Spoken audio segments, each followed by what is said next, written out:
Company हमें छुट्टी नहीं देगी तो भी हम छुट्टी लेके मनाएंगे। क्या दिक्कत नहीं होना चाहिए। तो बहुत ही मतलब बेतुका बिना सर पैर का बात बोलता है ओवैसी। नेशनल हॉलिडे में घोषित हो जानी चाहिए हमेशा के लिए 22 जनवरी को, क्योंकि हम आज पहली बार नहीं हर साल मनाएंगे राम जी आए हैं। तो बहुत ही वाहियात बयान है भाई, आप पढ़े लिखे हो, आप इस तरह का बयानबाजी मत करो। इतना बड़ा देश, ये चीजें छोटी मोटी चलती रहेंगी। हम तो चाहते हैं कि हाफ डे नहीं फुल डे की छुट्टी हो। हम सभी लोग उस तरीके से सुंदरकांड का पाठ करें, जागरण करें, बाकी भंडारा करें, जिसको जैसे श्रद्धा होगी उस हिसाब से करेगा। उसमें टाइम चाहिए किसी को भी।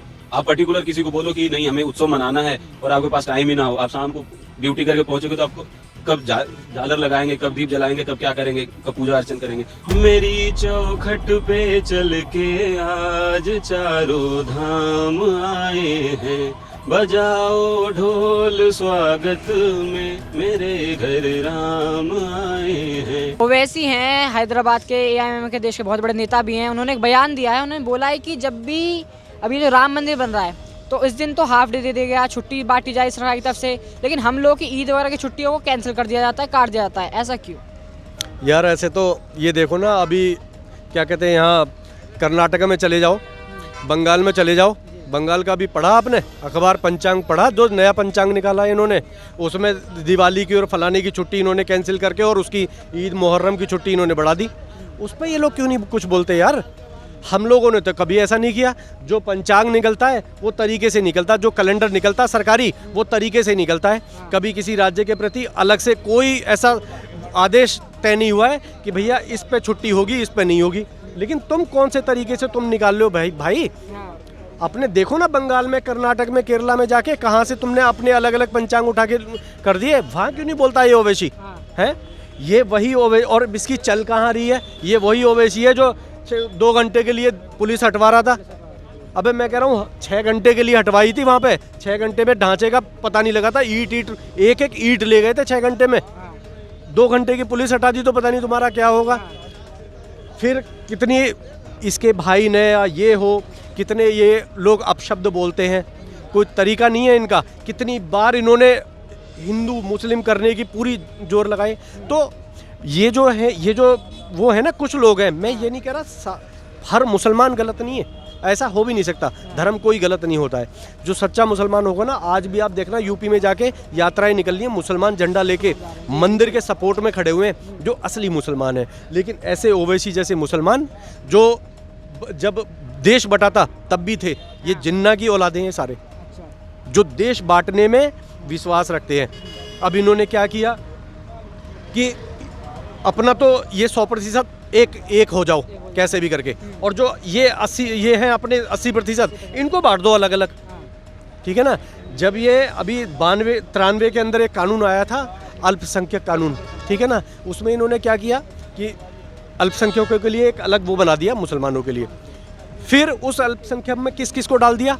बौद्ध अल्पसंख्यक, जैन अल्पसंख्यक, सिख अल्पसंख्यक, ऐसे करके तीनों को अलग बांट दिया, उनको सोचने पे मजबूर कर दिया, ठीक है ना। पहले 92 से पहले कोई पद्धति नहीं थी अलग मंदिर की, अलग उसकी। बौद्ध धर्म में भी शिव जी की मूर्ति रखी रहती थी, शिव जी के उसमें भी बौद्ध की, जैन की, सबकी मूर्तियाँ एक जगह रहती थी। और आज सब अपने अपने मंदिर, अपने अपने स्टैचू बना के अपनी अपनी प्रार्थना कर करके अलग बैठ गए, केवल इनकी नीतियों की बदौलत। इतनी घटिया राजनीति करी है इन लोगों ने। अच्छा, ओवैसी ने थोड़े दिन पहले एक और बयान दिया था, उन्होंने बोला कि सारे मुसलमानों को एक होने की जरूरत है, मस्जिदों को बताने की जरूरत है, मस्जिद खतरे में। तो ऐसा क्यों बयान दे रहे हैं? क्या सच में देश में इस्लाम धर्म खतरे में, मस्जिदों को खतरा है? एक्चुअली क्या है, जैसे जिन्ना और ये क्या कहते हैं, जो अपने जवाहरलाल नेहरू थे, इन दोनों ने जैसे सांठगांठ करी थी ना, तू तो वहाँ का राज्य ले ले, मैं यहाँ का राज्य ले लूँगा। अब ऐसे ही ये सोच रहा है कि मैं मुसलमानों का करता धरता बन जाऊँ और उसके बाद फिर मैं बांट दूंगा, मैं ये भी कर लूँगा, मैं वो भी कर लूँगा। लेकिन ऐसा होने वाला नहीं है। सारी राजनीति केवल सत्ता हड़पने की है, सारी राजनीति। आप मुझे एक सिंगल बयान दिखा दो कि ओवैसी ने ऐसा दिया हो कि मेरा देश एक होना चाहिए, सब धर्म एक होने चाहिए, सारे धर्म सुखी होने चाहिए, हर धर्म को हर चीज़ मिलनी चाहिए। कभी ऐसा बयान कोई नहीं दिया हुआ। केवल आप एक धर्म को लेके क्यों अड़े हुए? मोदी जी ने कभी कहा जितनी सड़कें बनी है, क्या उस पर केवल हिंदू चलता है? क्या बौद्ध चलता है, जैन चलता है, मुसलमान नहीं चलता?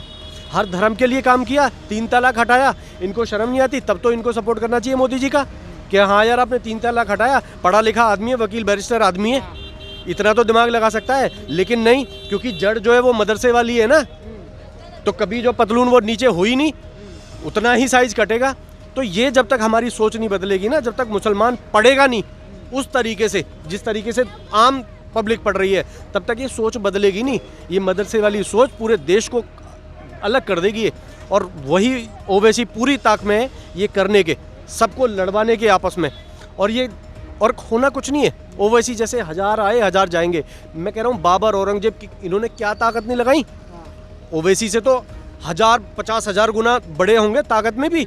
सेनाएं थी, सब कुछ था, कर दिया हिंदुस्तान खत्म। नहीं कर पाए ना, धर्म खत्म कर दिया, मंदिर तोड़े, हजारों लाखों करोड़ों मंदिर तोड़े होंगे। एक एक स्टैचू जाके कुतुब मीनार पे जाके देख लो, 27 मंदिर तोड़ के वो मीनार बनाई थी इन्होंने। एक एक मंदिर, मैं कह रहा हूँ पूरे भारत में घूम घूम के देखो, एक एक मंदिर की नाक कान ऐसे काटे हैं स्पेशल तरीके से। आपने देखे होंगे भाई साहब, किस लिए वो कहते थे ना, अरे बेइज्जती करो किसी की, तो वो कहते थे अरे हमारी तो नाक कट गई। ये उस तर्ज पे इन्होंने नाक काटी सारे हमारे देवी देवताओं की। तो ये वो लोग हैं यार, उस वाली नीतियों पे चलने वाले लोग हैं। इनका होना अब कुछ नहीं होना है। ऐसे ओवैसी भतेरे आए, भतेरे सिकंदर आया, ये आया, वो आया, हूण आए, फ्रेंच आए, अंग्रेज आए, चले गए सब। क्या हुआ? देश कहीं चला गया? कहीं नहीं गया। ये देश कल भी मजबूत था, आज भी मजबूत है और आगे भी मजबूती से खड़ा रहेगा। किसी के बाप में दम नहीं है जो इस देश को ख़त्म कर दे, क्योंकि धर्म इतना इस हमारे जो ऋषि मुनियों ने जो इस देश को दे दिया है ना, वो इतना सब दे के रख रखा है कि ये कभी ख़त्म नहीं हो सकता है, किसी की ताकत नहीं है। तो ओवैसी। नमस्कार, आप लोग देख रहे हैं इंस्टा फीड और मैं हूं शिव राजपूत। जैसा कि आप लोगों को पता है 22 तारीख को रामलला की प्राण प्रतिष्ठा होने वाली, इसको लेकर पूरे देश में हर्षोल्लास का माहौल है। वहीं हैदराबाद के बड़े नेता असदुद्दीन ओवैसी का एक और बयान सामने आ रहा है। उन्होंने बोला है कि हर बार की तरह इस बार भी उन्होंने एक विवादित बयान दे दिया है। उनका ये कहना है कि हम लोग की ईद की जो छुट्टियाँ होती हैं उनको तो कैंसिल कर दिया जाता है, लेकिन 22 तारीख को सबको सरकारी छुट्टी दी जा रही है, हाफ डे दिया जा रहा है। आइए करते हैं इस पर लोगों की बात, क्या लगता है? जय श्री राम सभी को। उनका काम है विवादित बयान, अगर वो ना दे तो आप चर्चा ना करेंगे, लेकिन उनसे पहले हम चाहते हैं कि राम जी को याद करें। मेरी चौखट पे चल के आज चारों धाम आए हैं, बजाओ ढोल स्वागत में मेरे घर राम आए हैं।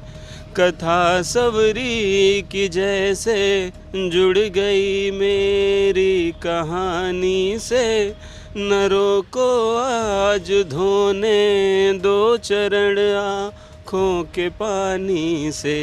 बहुत खुश हैं मेरे आंसू के प्रभु के काम आए हैं, बजाओ ढोल स्वागत में मेरे घर राम आए हैं। तो कोई आंसू से स्वागत कर रहा है, कोई राजनीति से कर रहा है, क्योंकि जिसका जैसे रोटी जिससे चलनी है वो वैसा अपना अपना काम करेगा।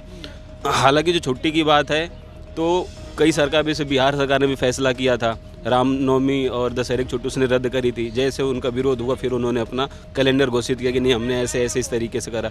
कई स्कूल ऐसे भी थे जहाँ शुक्रवार को छुट्टी होती थी।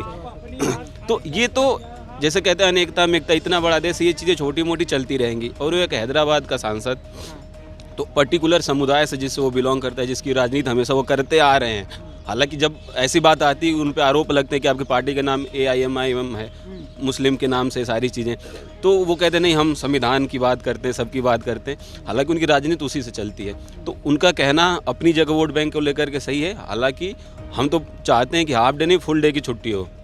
हम सभी लोग उस तरीके से सुंदरकांड का पाठ करें, जागरण करें, बाकी भंडारा करें, जिसको जैसे श्रद्धा होगी उस हिसाब से करेगा। तो उसमें टाइम चाहिए किसी को भी।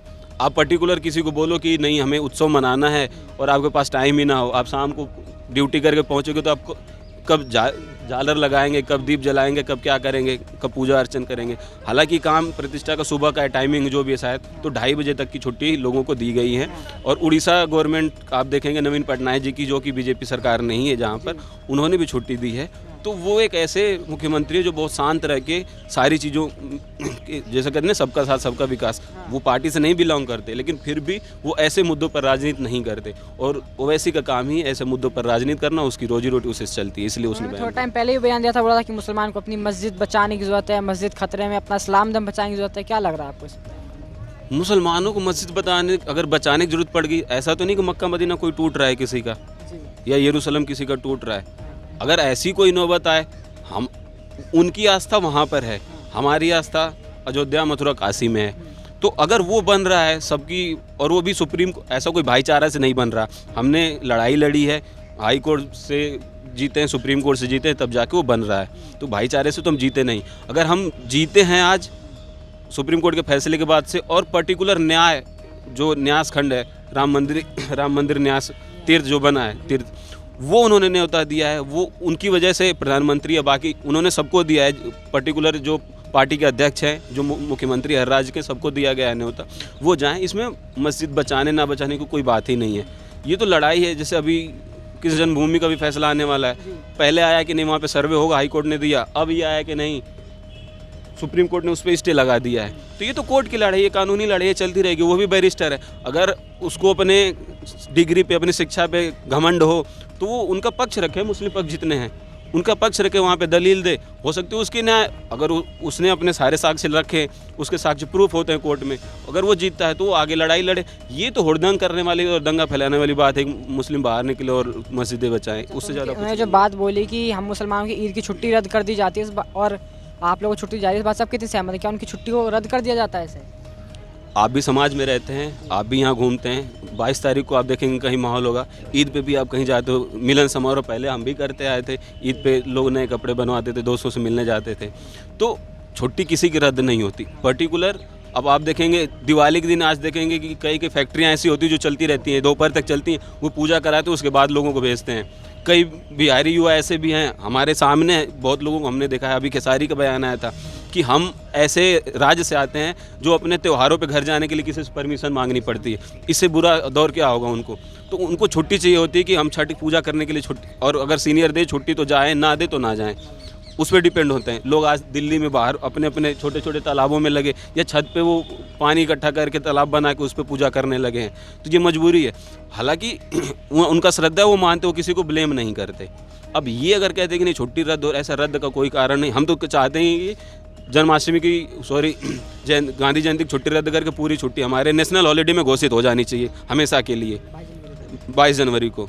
क्योंकि हम आज पहली बार नहीं, हर साल मनाएंगे, राम जी आए हैं तो सिंपल सी बात है। और किसी को छुट्टी कहने से रद्द नहीं होती। जिनका त्यौहार हो तो वह सेलिब्रेट करता है, छुट्टी मिले चाहे ना मिले। अगर 22 तारीख को कंपनी हमें छुट्टी नहीं देगी तो भी हम छुट्टी लेके मनाएंगे। वो तो हमारी आस्था के ऊपर है कि हम कितना किसको मानते, कितना पूछते हैं, कितना हमारे अंदर श्रद्धा है। उनको राजनीति करें, वो अपनी राजनीति करें। अगर मनाना हो नहीं, कोई उनको नहीं रोक रहा है। और हमारे नीचे चाहे कोई काम करता हो, उस दिन उसकी छुट्टी होती है, उसकी सैलरी नहीं काटी जाती। अब ये नहीं कि ईद की छुट्टी है हमारे पास, सपोज करो आपकी दुकान है, आपके यहाँ 10 लोग काम करने वाले हैं, 2 बंदे उसमें मुस्लिम हैं, बाकी 8 हिंदू हैं। तो क्या आप ईद के दिन सबको छुट्टी, अपनी स्टोर की तो स्टोर बंद करेंगे नहीं? 2 को छुट्टी दे दीजिए, आप अपना त्यौहार मनाएं। उनकी छुट्टी के पैसे आप नहीं काटेंगे, बाकी 8 जो हैं आप वर्किंग करेंगे। तो ये नॉर्मल सी बात है। आप कोई काम ठप करके कभी भी उत्सव नहीं मना सकते। अगर हम चीज़ें बंद भी करते हैं, बहुत ऐसे रोज़गार हैं, जैसे दूध का हो गया, न्यूज़पेपर का होगा, वो सुबह तक हमेशा अपना काम करते हैं। सुबह 6 बजे जब तक दूध पहुंचाएंगे नहीं, आपके घर पे बच्चे कैसे दूध पिएंगे? तो उनकी तो नौकरी है, वो नौकरी भी उनको करना, फिर बाद में चीज़ें मैनेज भी करनी। तो जैसे जैसे जिसके पास एम्प्लॉय होते हैं उस हिसाब से लोग मैनेज करते हैं। कुछ लोग और मुद्दा इनसे करते हैं, क्या कैसे देख रहे हैं आप ओवैसी जी के इस बयान को, छुट्टी को लेकर? ये जो सर ने बोला, इन्होंने बहुत सही बोला कि मतलब छुट्टी तो बहुत बेसिक चीज़ है ना त्यौहार को लेकर। तो जैसे कि मान लीजिए कि कोई भी है, उसको घर जाना है त्यौहार में, अपने फैमिली के साथ तो मनाना ही है ना।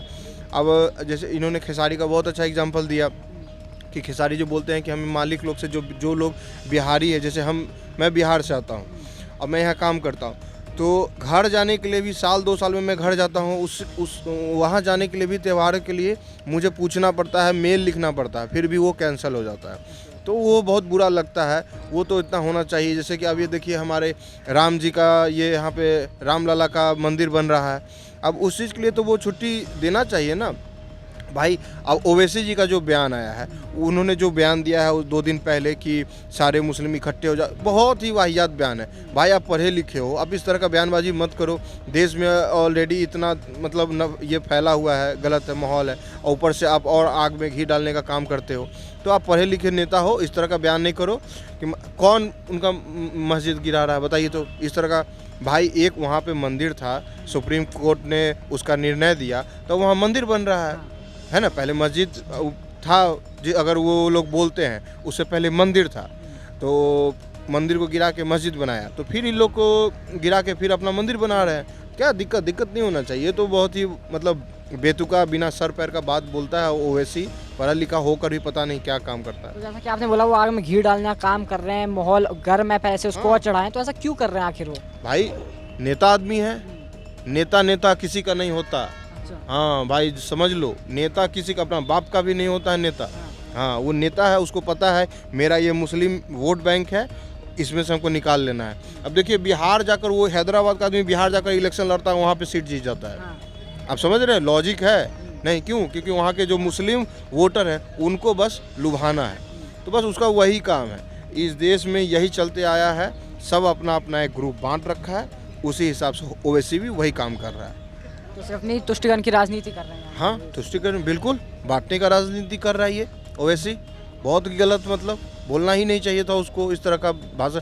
अब मान लीजिए उसने तो बोल दिया नेता, लेकिन जो वहाँ पे उसके दर्शक मौजूद हैं वो तो समझ जाएंगे ना कि भाई इतना पढ़ा लिखा आदमी बोल रहा है कि सारे मुस्लिम इकट्ठा हो जाओ, ये लोग मंदिर गिराने, सारे मस्जिद को गिरा देंगे, तो अब क्या इम्पैक्ट पड़ेगा उन लड़कों पे? वो लोग तो फिर हिंदू से नफरत करेंगे ना। उसका एक एग्जांपल मैं आपको देता हूँ। आप बेसिक ध्यान दीजिए कभी भी, जैसे भाई ने भी बताया कि वो किशनगंज या बाकी बिहार की 1-2 सीट, 4-5 सीटें उसने जीती थी, तो वो इसी तुष्टिकरण पर ही जीता है। अगर हम बात करते हैं मोदी जी की या योगी जी की, तो आज योगी जी का काम जो है वो आपको दिख रहा होगा, चाहे वो कोरोना काल में था, चाहे वो आज राम मंदिर, वहाँ पे एयरपोर्ट, रेलवे स्टेशन की जो विस्तार जिस तरीके से हो रहा है वो आपको दिख रहा होगा। मोदी जी की जब आए थे सत्ता में, पीएम बने थे, उसके पहले उनके गुजरात मॉडल की हमेशा बात होती थी, ठीक है, तो इस वजह से उनको यहाँ मौका मिला। लेकिन आप ये बताइए कि ओवैसी ने ऐसा कौन सा काम हैदराबाद में किया, आपके पास मुझसे ज़्यादा डाटा उपलब्ध होगा, ऐसा कौन सा काम किया कि उसके बाद वो बिहार में जाके बंदा जीत जाता है? कोई काम अगर कि वो काम के बल पे जीतता तो समझ आता। उसको पता है कि उसको अपने मुस्लिम वोट बैंक को अलग करके तुष्टिकरण की राजनीति करनी, उनको इकट्ठा करना हमेशा, और उसी पर वो आगे बढ़ रहा है, उससे ज़्यादा कुछ भी नहीं उसके बयान।